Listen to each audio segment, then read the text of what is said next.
ମୋ ସ୍ନେହର ଧନ, ମୋତେ ଯେତେବେଳେ ଅଧିକ ବୟସ ହେଇଯିବ ମୁଁ ସେତେବେଳେ ଜୀବନର ଶେଷ ପାହାଚ ଆଡ଼କୁ ଯାଉଥିବି। ମୋର ବିଶ୍ୱାସ ସେତେବେଳେ ମୋତେ ବୁଝିବାର ଧୈର୍ଯ୍ୟ ତମ ପାଖରେ ଥିବ। ମୋ ଥରୁଥିବା ହାତରୁ ଯଦି କିଛି ଖସି ପଡ଼େ ଧରିନେବ ଦେହ ମୋର ଦୁର୍ବଳ ହେଇଗଲାଣି।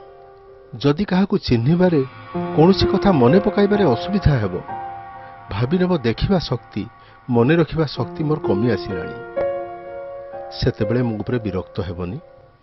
ତୁମେ ଜାଣିଥିବ ବୟସ୍କମାନେ ବେଶ୍ ଭାବପ୍ରବଣ, ଅଭିମାନୀ। ତୁମମାନଙ୍କ ବିରକ୍ତିରେ ସେମାନେ ବହୁତ କଷ୍ଟ ପାଆନ୍ତି। ଯଦି ମୁଁ ତୁମ କଥା ଠିକ୍ ଭାବରେ ଶୁଣିପାରୁନଥାଏ ତେବେ ମୋତେ ବଧିର ବୋଲି କହିବନି, ବରଂ ଶୁଣିପାରିବା ଭଳି ଆଉ ଥରେ ଉଚ୍ଚାରଣ କରିବ। ଧନ ମୋର, ମୁଁ ଏଥିପାଇଁ ଖୁବ୍ ଦୁଃଖିତ କିନ୍ତୁ ନିରୁପାୟ। କାରଣ ଦିନକୁ ଦିନ ମୋର ବୟସ ବଢ଼ିଯାଉଛି। ଦିନକୁ ଦିନ ମୁଁ ଅସୁସ୍ଥ ହୋଇପଡ଼ୁଛି। ସେଥିପାଇଁ ଚାଲିବାରେ ଯଦି କେବେ ଅସୁବିଧା ହୁଏ ମୋ ହାତ ଧରି ଚାଲିବାରେ ସାହାଯ୍ୟ କରିବ, ଯେମିତି ଛୋଟବେଳେ ମୁଁ ତୁମକୁ ଚାଲିବାରେ ସାହାଯ୍ୟ କରୁଥିଲି। ମୁଁ ଯଦି କିଛି ଛୋଟ ମୋଟ ଭୁଲ କରୁଥାଏ ତେବେ ସେ କଥାକୁ ବିଶେଷ ଗୁରୁତ୍ୱ ଦେବନି, ମୋତେ କ୍ଷମା କରିଦେବ। ଥରେ ଭାବିଲ ଛୋଟବେଳେ ତୁମର ଭୁଲ ସବୁକୁ ମୁଁ କେମିତି କ୍ଷମା କରିଦେଉଥିଲି।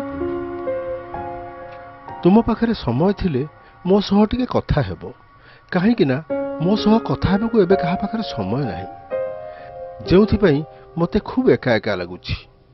ମୁଁ ଜାଣେ ତମେ ନିଜ କାମରେ ଖୁବ୍ ବ୍ୟସ୍ତ, ତଥାପି ମୋ କଥା ଶୁଣିବାକୁ ଟିକେ ଧୈର୍ଯ୍ୟ ରଖିବ। ମୁଁ ଯେତେବେଳେ ବେଶୀ ଅସୁସ୍ଥ ହେଇଯିବି ମୋର ସେବା ପାଇଁ ଟିକେ ସମୟ ଦେବ। ମୁଁ ଏହି ସଂସାର ଛାଡ଼ିବା ବେଳକୁ ଯେମିତି ତୁମେ ମୋ ପାଖରେ ଥିବ, ମୃତ୍ୟୁକୁ ସାମ୍ନା କରିବା ପାଇଁ ମୋତେ ଶକ୍ତି ଦେବ।